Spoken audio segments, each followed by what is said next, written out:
ప్రజాదర్శిని టీవీకి ముందుగా నా నమస్కారాలు తెలియజేసుకుంటున్నాను. ఈ అయోధ్య నుంచి ఇవాళ మనకు మా తల్లాడ గ్రామానికి అక్షంతలు, శ్రీరాముని అక్షంతలు ఇక్కడ గుడికి రావడం జరిగినాయి. మాకు చాలా సంతోషంగా ఉన్నది. అందరం కూడా ఈ ర్యాలీలో పాల్గొని ఈ అక్షంతలు పట్టుకొని వీధికి పురవీధులలో మేము తిరుక్కుంటగా మేము అందరికీ పంచుతున్నాము. చాలా ఆనందంగా ఉన్నది. తల్లాడ గ్రామంలో అయోధ్య నుంచి శ్రీ సీతారామస్వామి వారి అక్షంతలు శ్రీ వెంకటేశ్వర స్వామి గుడి దగ్గరకు వచ్చినాయి.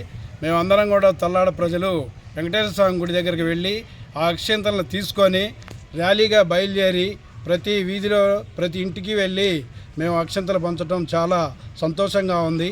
ఇలాంటి రోజు రావటం చాలా మన ప్రజల యొక్క అదృష్టంగా భావిస్తున్నాము. జై శ్రీరామ్, జై శ్రీరామ్.